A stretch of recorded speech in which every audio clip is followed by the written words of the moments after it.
Hello everyone, welcome back to the Rana academy. तो जैसे आप ऑलरेडी जानते हैं कि हमने क्लास 10th आईसीएसई केमिस्ट्री का चैप्टर नंबर 5, जिसका नाम है मोल कॉन्सेप्ट, हमने वो स्टार्ट कर लिया है। एंड उसका जो सबसे पहला जो पार्ट है, दैट इज पार्ट ए, उसका सबसे पहला topic that is Gay Lussac's law of combining volume हमने डिस्कस किया था। आज के लेक्चर के अंदर हम उसके रिलेटेड कुछ न्यूमेरिकल डिस्कस करेंगे। कुल मिला के देखो, अगर आप अपनी बुक को देखेंगे तो 8 न्यूमेरिकल्स दिए हुए हैं। आज के लेक्चर के अंदर फर्स्ट 4 न्यूमेरिकल डिस्कस करूंगा। नेक्स्ट वीडियो के अंदर बाकी के 4 न्यूमेरिकल डिस्कस कर दूंगा। और हाँ, ऊपर जितने भी चैनल और जो पेजेस दिए गए हैं उनके जो लिंक्स है डिस्क्रिप्शन बॉक्स में डाल दिए हैं। तो बिना कोई टाइम वेस्ट किए चलिए शुरू करते हैं।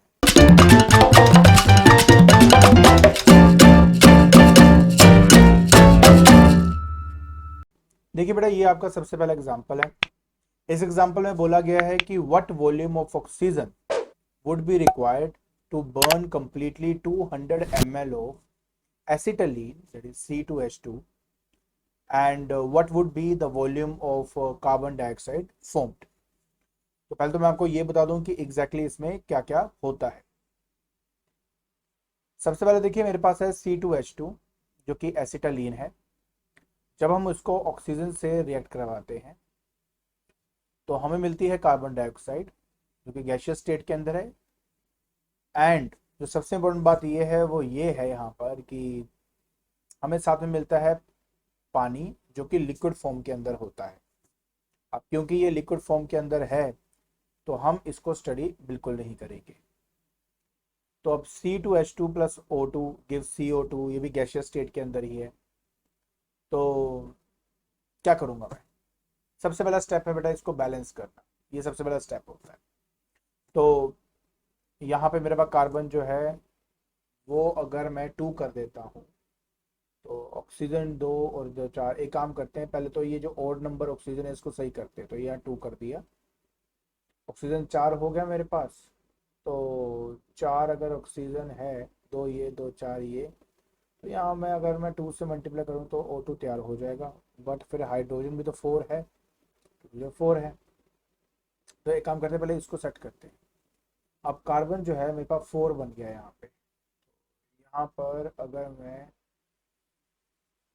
4, ऑक्सीजन 2 2 4, है ना? तो एक काम करते हैं, यहाँ पर मैं इसको 5 से कर देता हूँ। 5 जो है 10 हो जाएगा आपका। और यहाँ मैं आपका 4 कर दूंगा, क्योंकि कार्बन 1 है ना, यहाँ पे 4 बन चुका है, इसलिए 4 मल्टीप्लाई करना, 4 टू 8 और 2 10 और 5 10। तो ये आपका बैलेंस हो गया हुआ है। अब गेलू सैक के हिसाब से जितने भी गैसेस हैं उनके एक फिक्स्ड, एक सिंपल रेशियो के फॉर्म में ये एग्जिस्ट करते हैं। जैसे कि अगर मैं 2 वॉल्यूम इसका ले रहा हूँ तो 5 वॉल्यूम मैं ऑक्सीजन लूंगा, और एज ए रिजल्ट वो 4 वॉल्यूम मेरा कार्बन डाइऑक्साइड बनाएगा। लेकिन अगर मैं पानी के बात करूं, अगर मैं वाटर के बारे में बात करूं तो हम इसको कंसिडर नहीं करेंगे, बिकॉज ये बहुत ही कम अमाउंट में प्रोड्यूस होता है। एंड जिसकी वजह से हम इसको कंसिडर नहीं करते हैं जब भी हम अप्लाई करते हैं गेलू सैक लॉ को। अब क्या होता है गेलू सैक लॉ और किस तरह से हमने सब बातें स्टडी करती है, उसके लिए पहली वीडियो देखनी बहुत इंपॉर्टेंट है। उसको देखें, समझें, फिर आप यहाँ पे आए, तब आपको ये न्यूमेरिकल समझ आएंगे, अदरवाइज नहीं आएंगे। ठीक है? तो इसको प्लीज जरूर समझना। अब क्वेश्चन को थोड़ा ढंग से समझें, आपको समझ में आएगा कि मैं यहाँ पे बोलना क्या चाहता हूँ और किस तरीके से आप इसको बेटर सॉल्व कर सकते हैं। ठीक है? तो देखिए, सबसे पहली बात तो देखो यहाँ पे ये है कि अगर आप इक्वेशन को भी देखो तो आपको 2 3 बातें तो देखो साफ क्लियर होती हैं। और वो बात ये है कि अगर मान लीजिए मैं 2 वॉल्यूम, ठीक है, 2 वॉल्यूम, यहाँ पे 2 वॉल्यूम अगर मैं C2H2 कंसिडर करता हूँ तो उसको चाहिए 5 वॉल्यूम ऑक्सीजन का प्रॉपरली बर्न होने के लिए।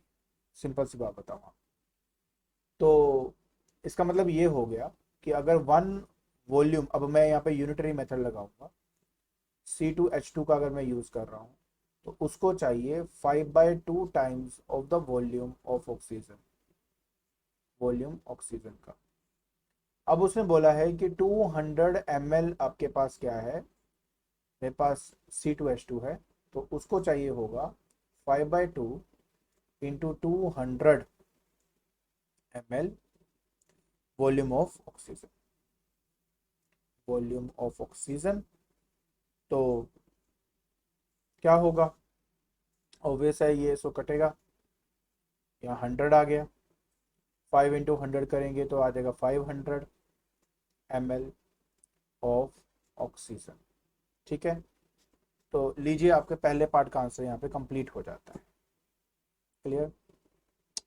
तो अगर मैं ये पता करना चाहता हूँ कि कार्बन डाइऑक्साइड कितना फॉर्म हो रहा है, तो वो भी सेम तरीके से ही करेंगे। जैसे कि मेरे पास देखिए 2 वॉल्यूम है, 2 वॉल्यूम ऑफ C2H2, ठीक है, फॉर्म्स कितना वॉल्यूम बेटा कार्बन डाइऑक्साइड बन रहा है, 4 वॉल्यूम, 4 वॉल्यूम ऑफ CO2। तो इसका मतलब ये हो गया कि अगर मुझे 200 ml ऑफ C2H2 करना है तो यूनिटरी मेथड से पहले 1 का निकालेंगे जो कि 4/2 हो जाएगा। तो मैं डायरेक्ट कर देता हूँ 4/2 इंटू 200 कर देते हैं ml, ठीक है, ऑफ CO2 फॉर्म करेगा। सो रिजल्ट आप देख सकते हो, जब इसे कटेगा तो यार 100 आ गया आपका, 400 ml आपका आंसर आ जाएगा। सो 400 ml ऑफ कार्बन डाइऑक्साइड जो है वो ये फॉर्म करेगा। सो इस तरीके से ये न्यूमेरिकल आपका सॉल्व करना था, बहुत ही सिंपल है। मैंने आपको बताया है कि ये न्यूमेरिकल्स आप सिर्फ और सिर्फ तभी समझ सकते हो अच्छे से अगर आपने गेलू सैक लॉ को अच्छी तरह समझा है और जाना है कि परसेंटेज वाइज उसको कैसे स्टडी किया जाता है। बात रहती है पानी की, H2O की, वैसे तो उन्होंने पूछा भी नहीं क्वेश्चन के अंदर, बट ये इसको हम कंसिडर नहीं करेंगे। ठीक है, तो ये आपकी रेशियो है, इस फॉर्म में आप इसको आंसर कर लेंगे। डन। आगे देखते हैं बेटा, ये सेकंड पार्ट के अंदर क्या कहता है। सेकंड पार्ट के अंदर कहता है कि यार मेरे पास 6 लीटर है हाइड्रोजन का and 5.6 litre of chlorine are mixed and exploded. ठीक है, तो हाइड्रोजन है मेरे पास 6 लीटर। ठीक है, तो हाइड्रोजन की क्वांटिटी कितनी है मेरे पास, 6 लीटर है। उसमें से क्लोरीन की कितनी क्वांटिटी है, क्लोरीन की क्वांटिटी है 5.6 लीटर की है। इसको मिक्स किया गया, एक्सप्लोड किया गया। So what will be the composition by volume of the resulting gaseous mixture and name the limiting reagent. तो बेटा लिमिटिंग रीएजेंट की जब हम बात करते हैं तो बेसिकली उसको कहा गया है जो पूरी की पूरी तरह अच्छे से रिएक्शन में यूज अप हो जाता है, मतलब जिसका रेसिड्यू बिल्कुल नहीं बचता। तो वैसे तो देखा जाए तो हाइड्रोजन एंड क्लोरीन में जो क्लोरीन है वो कम मात्रा में है, तो ऑब्वियस है कि एक तरह से कि क्लोरीन पूरा का पूरा यूज हो जाएगा इस रिएक्शन के अंदर, इसलिए इसी को मैं लिमिटिंग रीएजेंट का नाम दूंगा। लेकिन एक बार हम इसको करके भी देखेंगे थोड़ा समझने के लिए कि क्या हो रहा है। तो रिएक्शन की तरफ जाना पड़ेगा। पहले तो H2 plus Cl2 that will gives you 2HCl। समझाना सिर्फ ये चाहता हूँ कि 1 वॉल्यूम ऑफ हाइड्रोजन को जब आप 1 वॉल्यूम ऑफ क्लोरीन के साथ रिएक्ट कराते हो तो 2 वॉल्यूम ऑफ HCl आपका जनरेट होता है। पहले तो आप इसको समझेंगे तो आपको बात समझ में आएगी। तो सॉल्यूशन की शुरुआत भी मैं कुछ ऐसे ही करता हूँ कि 1 वॉल्यूम ऑफ Cl2, आपका 1 वॉल्यूम जो Cl2 है reacts with 1 volume of hydrogen. ठीक है, ये इससे रिएक्ट करता है। तो क्लोरीन मेरे पास कितना पड़ा है, यहाँ पे क्लोरीन है मेरे पास 5.6 लीटर है।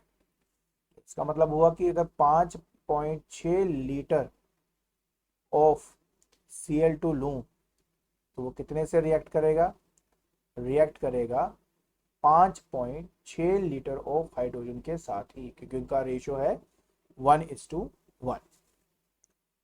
सो देयरफॉर बचा कितना, तो 6 में से आपको टोटल 6 लीटर था, उस 6 लीटर में से 5.6 लीटर हाइड्रोजन तो यूज हो गया, तो बचा कितना आपके पास 0.4 लीटर ऑफ हाइड्रोजन जो कि यूज नहीं हुआ है, जो आपका अनरिएक्टेड फॉर्म में रह गया, अनरिएक्टेड फॉर्म में आपको मिलेगा। ठीक है, रिएक्टेड फॉर्म में आपको मिला है। ठीक है, ये मिला आपको अनरिएक्टेड फॉर्म के अंदर, मतलब 0.4 लीटर जो है वो आपका एज ए रेसिड्यू ही बच गया है आपका। ठीक हो गया। उसके अलावा अगर कोई अब ये पूछता है कि मेरा HCl गैस कितना प्रोड्यूस हुआ, तो मैं शुरुआत भी यही करूंगा कि 1 volume of chlorine that is Cl2 कितना बना रहा है बेटा, फॉर्म्स 2 वॉल्यूम ऑफ HCl। तो मेरे पास क्लोरीन है कितना, 5.6 ही तो है, 5.6 लीटर है। ठीक है, तो वो कितना प्रोड्यूस करेगा।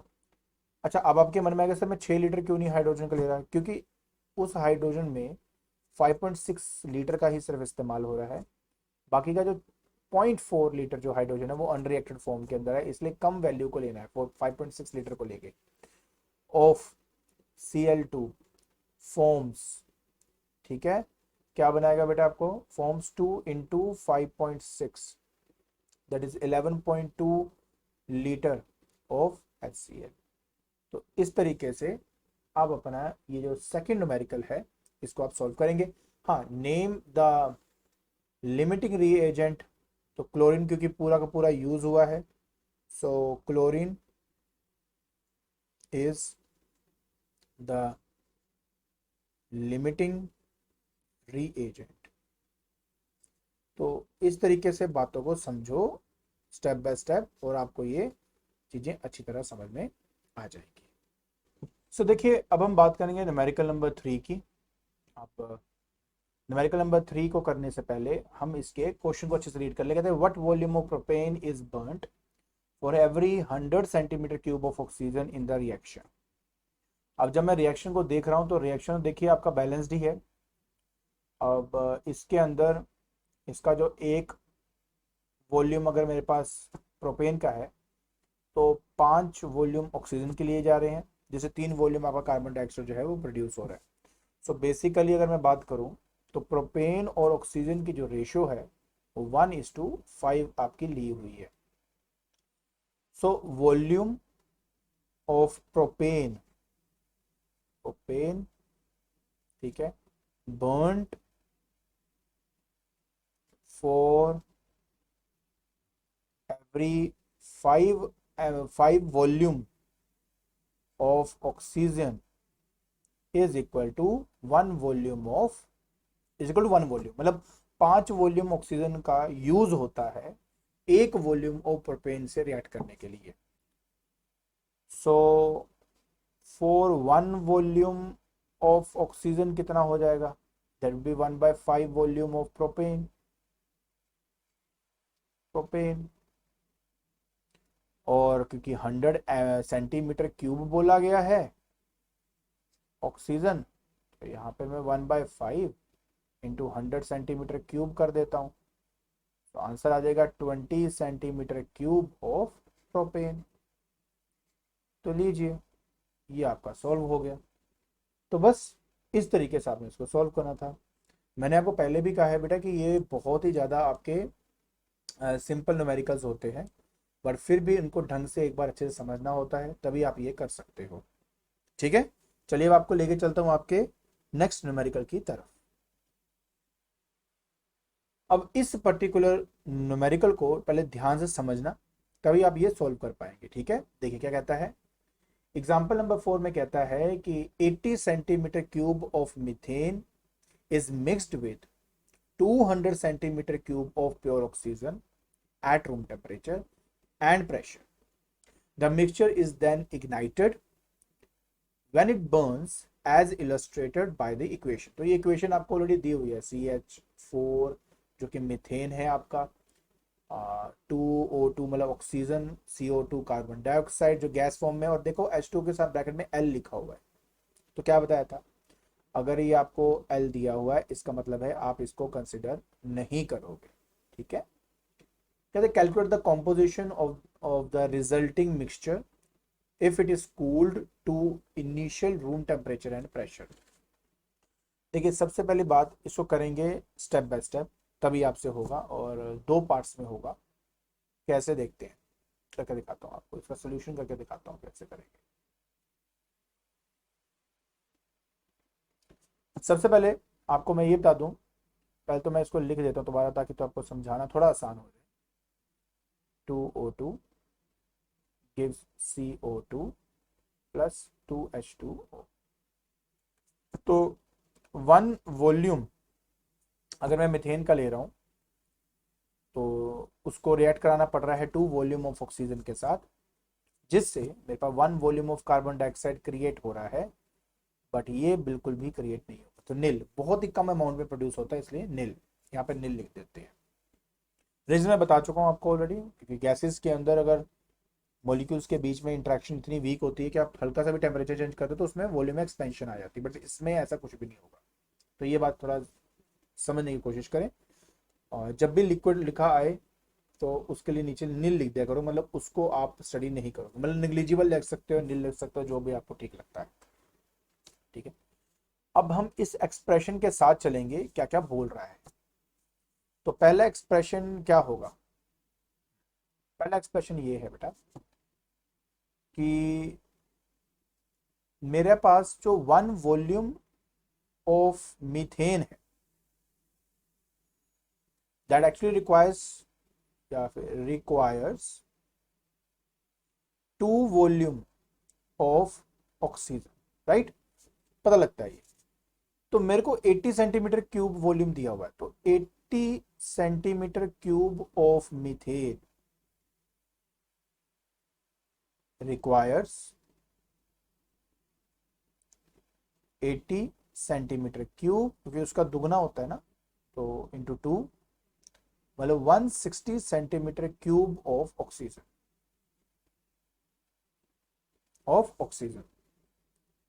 तो मेरा अब आपका ना, मेरा बस अब यहाँ पे ये कहना है कि ऑक्सीजन 200 सेंटीमीटर क्यूब हमें न्यूमेरिकल में दिया हुआ है। 200 सेंटीमीटर क्यूब जो है प्योर ऑक्सीजन हमें दी हुई है, लेकिन 80 सेंटीमीटर क्यूब हमें यहाँ में मीथेन दिया है। उस 80 सेंटीमीटर क्यूब को प्रॉपरली रिएक्ट कराने के लिए हमें सिर्फ 160 सेंटीमीटर क्यूब की रिक्वायरमेंट है।